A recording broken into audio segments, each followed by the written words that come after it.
जी बिल्कुल, हम लोग समझते हैं कि आपका एग्ज़ाम बहुत पास आ चुका है, इसीलिए जो आपको यूट्यूब चैनल यहाँ पे हम लोग स्टडी मटेरियल कंटेंट प्रोवाइड करेंगे, definitely that content is going to help you all a lot. ठीक है, इसीलिए आज का जो वीडियो लेक्चर रहेगा, हम लोग यहाँ पे इम्पोर्टेंट पॉलिटी के एमसीक्यूज़ डिस्कस करने वाले हैं, जिनकी श्योरिटी है कि आपको एग्ज़ाम में देखने को मिलेंगे ही मिलेंगे। ये वीडियो लेक्चर पॉलिटी का अगर आप कवर कर लेते हैं तो डेफिनेटली 2 से 3 क्वेश्चंस आपके पॉलिटी में से सेम देखने को मिलेंगे। एंड मोस्टली हम लोगों ने इस वीडियो लेक्चर में वही क्वेश्चंस कंपाइल करके रखे हैं जो कि एसीसी एग्ज़ाम में पहले भी बहुत बार पूछे जा चुके हैं। स्टार्ट करते हैं वीडियो लेक्चर। पहली बात तो देखो, पॉलिटी की जो शुरुआत होती है ना, कॉन्स्टिट्यूशन आप सभी को पता होगा। कॉन्स्टिट्यूशन क्या होता है? जैसे आप अपने फ़ौज में काम करते हैं, है ना, तो फ़ौज में काम करने का एक set of rules regulation SOPs होती हैं, स्टैंडर्ड ऑपरेटिंग प्रोसीजर्स, कि हाँ ये आपको रेफ़र करना है जब भी आप कोई भी टास्क अकम्प्लिश करेंगे। सेम वे में जो हमारा देश चलता है तो उसके भी रूल्स एंड रेगुलेशंस बनाए होते हैं, उसे हम कॉन्स्टिट्यूशन कहते हैं। आई होप कि इतना आप सभी को क्लियर हो गया होगा। अब जब हमारा देश आज़ाद होने वाला था तो हम लोग सोच रहे थे कि हमारा खुद का कॉन्स्टिट्यूशन, खुद का संविधान हो, है ना। तो सेम वे में उस टाइम पे क्या करा गया था कि हमारे जो मेन लीडर्स थे, फ्रीडम फाइटर्स थे, उन्होंने बोला कि चलो हम मीटिंग्स करते हैं और हम लोग खुद का संविधान बनाते हैं। ठीक है, सो इसीलिए ये मेन कॉल किसने दी थी, और जिनको हम फादर ऑफ इंडियन कॉन्स्टिट्यूशन किसको कहते हैं? Doctor B R. अम्बेडकर जी को कहते हैं। And at the same time Ambedkar Jayanti किस दिन आती है? कमेंट बॉक्स में टाइप करिए, because I want to see के कितने कैंडिडेट्स को पता है, because it is also important question from GK perspective. ठीक है, उसके बाद में अब जब हम कोई भी कमेटी सेटअप करते हैं, हम उसमें एक कोई चेयरमैन बनाते हैं, है ना। सेम वे में who was the chairman of constituent assembly? तो डॉक्टर राजेंद्र प्रसाद जो थे, option C is the correct answer, वो चेयरमैन थे कॉन्स्टिट्यूशन असेंबली के। ठीक है, अब कोई भी चीज़ जब हम बनाते हैं, हमने संविधान बनाना था, उसमें मेन लीडर्स तो वो ठीक है, B R. Ambedkar ji father of Indian constitution कहे जाते हैं, but at the same time कोई ऐसी पर्सनैलिटी, कोई ऐसा बंदा भी होता है ना, जो कि एक आइडिया देता है कि भाई साहब अगर हम ऐसा करेंगे तो हमारे खुद का संविधान बन सकता है और हम एक बहुत अच्छे तरीके से आगे अपने देश को चला सकते हैं। तो वही चीज़ यहाँ पे पूछी जा रही है कि the idea of constitution of India was first of all given by home? तो ये एम.एन. रॉय साहब ने जो है कॉन्स्टिट्यूशन का आइडिया प्रोवाइड करा था। ठीक है, उसके बाद में कॉन्स्टिट्यूशन ऑफ इंडिया जो था was adopted by the constituent assembly on. तो देखो, हमारा देश आज़ाद हुआ था 1947 अगस्त में, बट डेफिनेटली आज़ादी के बाद में टाइम लगेगा। इतना बड़ा भारत वर्ष हमारा देश है, तो इसका संविधान बनाने में टाइम लगेगा, क्योंकि हर एक रीजन की अपनी जो है वहाँ पे आप देख सकते हैं अपनी अपनी थिंकिंग है। पूरे रीजन वाइज लैंग्वेज अलग अलग है, काम करने के तरीके अलग हैं। सो दैट्स द रीज़न हमारा जो कॉन्स्टिट्यूशन है वो वर्ल्ड का सबसे बड़ा कॉन्स्टिट्यूशन है ना। हमारी जो किताब है वो संविधान की बहुत मोटी है, तो डेफिनेटली जब इतना बड़ा कॉन्स्टिट्यूशन आपने बनाना होगा तो it will definitely take a lot of time. So इसीलिए 26 नवंबर 1949 को जो अडॉप्ट करा गया था constitution of India by constituent assembly. ठीक है, अब देखो, अडॉप्ट करना और उसके बाद में इफ़ेक्ट में लाना, पहले हमने अडॉप्ट करते हैं कोई भी चीज़ हम, है ना, उसके बाद में उसको हम लागू करते हैं। तो लागू कब हुआ? ये 1949 में 26 नवंबर को आ गया। ठीक है, 26 डेट से याद रखना आप। और 26 जनवरी अगले साल की 1950 में 26 जनवरी जो कि हमारा रिपब्लिक डे है, तो हमने बोला कि चलो भाई साहब अब से ये हमारा जो संविधान है लागू होता है हर एक नागरिक पे, हर एक पूरा ऑल ओवर द इंडिया। ठीक है, आई होप कि जो मैं चीज़ें आपको ये बता रहा हूँ आप रिलेट कर पा रहे होंगे। And at the same time मैं इस तरह से आपको इसलिए बता रहा हूँ सो दैट कि आपको अंडरस्टैंडिंग बने इन टॉपिक्स की, इन चीज़ों की, जिससे कि आप ये चीज़ें भूलें ना। एक बार कोई भी चीज़ समझ आ जाती है फिर बंदा भूलता नहीं है। अब आपको नेक्स्ट क्वेश्चन, और ये मोस्ट इंपॉर्टेंट क्वेश्चन है, एसीसी एग्जाम में काफ़ी बार पूछा भी गया है कि कॉन्स्टिट्यूएंट असेंबली ने कितना टाइम लिया था टू फाइनली कंप्लीट द संविधान कॉन्स्टिट्यूशन? तो मैं आपको सीधा आइडिया बताऊं, आपको क्या याद रखना है, 12 दिन 3 साल में से निकाल दो, मतलब 3 साल का लगभग टाइम लगा था, उसमें से 12 दिन निकाल लो, तो 2 साल 11 महीने 18 दिन, तो 30 का महीना होता है, 12 दिन निकाल लो। ठीक है, इससे आप याद रख पाएंगे, क्योंकि देखा जाए तो ये लगभग और भी सेम टाइप के ही ऑप्शंस इस तरह के आपको एग्जाम में देखने को मिलेंगे। बट आप जब याद रखेंगे ना, 3 साल में से कोई 12 दिन कम मान लो, तो 2 साल 11 महीने 18 दिन लगे थे। ठीक है, first linguistic state of Andhra came into existence on, तो ये ऑब्वियसली 1953 में 1 अक्टूबर को आई थी, आप सभी को पता होगा। फर्स्ट स्पीकर ऑफ लोकसभा, तो देखिए इसके साथ में ना एक और इम्पॉर्टेंट क्वेश्चन एसीसी में आपको आ सकता है जीके सेक्शन में, कि presently who is the speaker of Lok Sabha. So kindly type there in the chat box, comment box, देखते हैं कितने कैंडिडेट्स को पता है, और जिनको नहीं पता है तो वो गूगल करें, फिर चैट बॉक्स में टाइप करें कमेंट बॉक्स में, सो दैट कि आपको याद हो जाए प्रेजेंटली कौन है।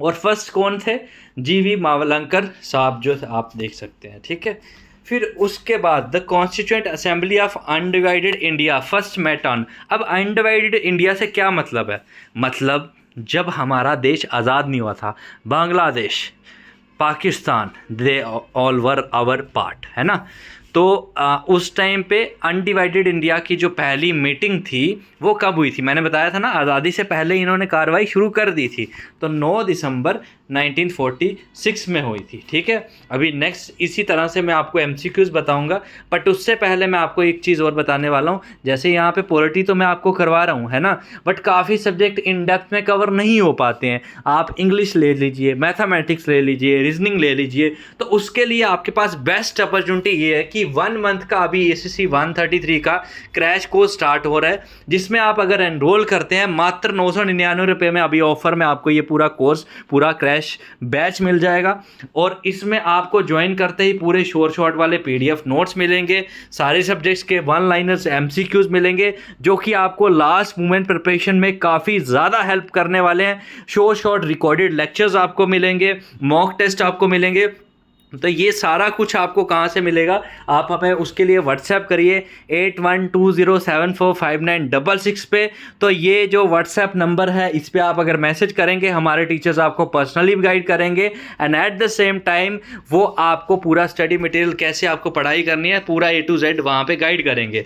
तो मात्र 999 रुपये में आप अपना अफसर बनने का सपना पूरा कर सकते हैं ACC डिफेंस एकेडमी के साथ। जैसे कि आप सभी को पता होगा, ACC 132 में भी हमने रैंक फर्स्ट और रैंक थर्ड दिया है, all India rank first ACC में और all India rank third ACC में देने वाली हमारे यहाँ पे एकेडमी ACC डिफेंस एकेडमी ही बनी है पूरे ऑल ओवर इंडिया। तो ये भरोसा आप रख सकते हैं हमारे साथ, और बाकी डिटेल्स के लिए हमें व्हाट्सएप करिए 8120745966 पे। कंटिन्यू करते हैं video lecture. The idea of constitution closely follows the constitutional system of. तो देखो सीधी बात है, हमारा देश जब आज़ाद नहीं हुआ था, ब्रिटिशर्स यहाँ पे रूल करते थे, वो UK वाले, है ना, तो हमने क्लोजली उनको फॉलो करा है अपना कॉन्स्टिट्यूशन बनाते टाइम। बाय द वे, हमने हर एक देश से अलग अलग चीज़ें एक्वायर करी हैं जब हम कॉन्स्टिट्यूशन बना रहे थे, है ना। जैसे फंडामेंटल जो ड्यूटीज़ हैं वो हमने रशिया से एक्वायर करी, उस टाइम पे USSR कहा जाता था। उसके बाद DPSP directive principle of state policy, वो हमने आयरलैंड से। उसके बाद में फंडामेंटल राइट्स जो हैं वो USA से हमने एक्वायर करे। हमने देखा ना कि बाकी जो देश हैं ऑल ओवर द वर्ल्ड, उनके कॉन्स्टिट्यूशन में क्या क्या है, जो जो हमें बढ़िया लगा हमने वो ऐड करा अपने में, ठीक है। उसके बाद में Which word were added to the preamble of the Constitution through 42nd Amendment? पहली चीज़ तो मैं बता दूं, 42nd Amendment से रिलेटेड क्वेश्चन बहुत बार ACC में पूछा गया है, because it is also known as the mini constitution. इसमें बहुत ज़्यादा अमेंडमेंट्स हुई थी, तो ये सोशलिस्ट, सेकुलर, इंटीग्रिटी, ये ऑल ऑफ द अबव सारे वर्ड्स ऐड हुए थे 42nd अमेंडमेंट में, ठीक है। उसके बाद प्रेसिडेंट जो इमरजेंसी घोषित करते हैं वो आर्टिकल 356 है, ये आपको पता होना चाहिए, इंपॉर्टेंट है, जनरली ऐसे भी पता होना चाहिए, ठीक है। The insertion of liberty, equality, fraternity in the preamble derived from, जैसे कि मैंने बताया हमने अलग अलग कंट्रीज से अलग अलग चीज़ें एक्वायर करे, तो ये फ्रेंच रेवोल्यूशन, फ्रांस की क्रांति आपने पढ़ा होगा, उससे हमने ये एक्वायर किया था कि हर बंदे को लिबर्टी होनी चाहिए, इक्वलिटी होनी चाहिए, फैटर्निटी होनी चाहिए, ठीक है। उसके बाद fundamental right is also available to a foreigner on the soil of India, ठीक है। तो वो कौन सा है? राइट टू लाइफ, ठीक है। And at the same time जिस तरह से यहाँ हम ये पॉलिटिक्स कर रहे हैं ना, कल रात 9 बजे आप सबके लिए अनाउंसमेंट है, इंपॉर्टेंट अपडेट है कि एसीसी डिफेंस एकेडमी का जो टेलीग्राम चैनल है ना, उस पर आपको कल रात 9 बजे पॉलिटी की क्विज देखने को मिलेंगी। तो अभी के अभी इस वीडियो के कमेंट बॉक्स में जाइए या फिर डिस्क्रिप्शन बॉक्स में जाइए, वहाँ पे आपको हमारा टेलीग्राम चैनल का लिंक मिल जाएगा। डेली बेसिस पे वहाँ पे हम क्विज करवाते हैं, रोज़ रात में 9 बजे से शुरू हो जाती है, और जिससे कि आपको एक तरह से अपने मॉक टेस्ट प्रैक्टिस भी यहाँ वहाँ पे हो जाएगी। तो अभी जो आपकी क्विज होगी वो होगी related to your polity questions, ठीक है। तो उसके बाद में नेक्स्ट क्वेश्चन पे हम बात करते हैं, from which countries constitution the right to equality has been borrowed. जैसे कि मैंने बताया हमने अलग अलग कंट्री से लिया है, तो राइट टू इक्वालिटी ब्रिटेन से हमने एक्वायर करा हुआ है, ठीक है। Which article defines equality before law and equal protection of law, ठीक है। तो पहले नंबर हर किसी नागरिक के लिए इक्वल होगा law, and at the same time जो है इक्वल प्रोटेक्शन ऑफ लॉ भी होगी। तो ये आर्टिकल 14 के अंडर आता है, ठीक है। उसके बाद the name of the Laccadive, Minicoy and Amindivi जो आइलैंड है was change to Lakshadweep by an act of parliament in 1973 में लक्षद्वीप नाम इसे दिया गया था, ठीक है।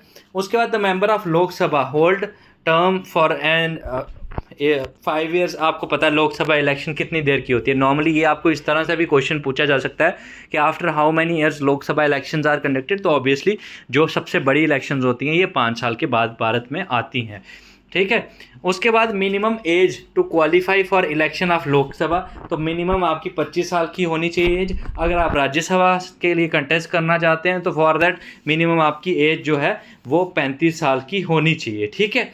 और जैसे कि मैंने बताया आप लोगों को 1 महीने का क्रैश कोर्स आप अगर ज्वाइन करते हैं तो definitely you will get benefited. But हाँ, आप में से कुछ ऐसे कैंडिडेट हैं जिनका सपना है कि नहीं मुझे 133 के साथ में 134 का भी एग्ज़ाम देना है, तो उनके लिए तो एक और ज़्यादा ज़बरदस्त ऑफर है कि अगर आप 134 एग्ज़ाम का महापैक ज्वाइन करते हैं ना तो आपको 50% तो पहले फ्लैट डिस्काउंट मिलेगा, उसके साथ में बाई 1 गेट 1 का कूपन कोड भी लग जाएगा और आपको फ्री ऑफ कॉस्ट ACC 133 का भी क्रैश कोर्स मिल जाएगा। तो अभी के अभी व्हाट्सएप करिए 8120745966 पे, तो आपको पूरा इस तरह के hand written notes, PDF notes, live classes, live sessions और टीचर्स पर्सनली आपको पूरा वहाँ पे गाइड करेंगे, ठीक है।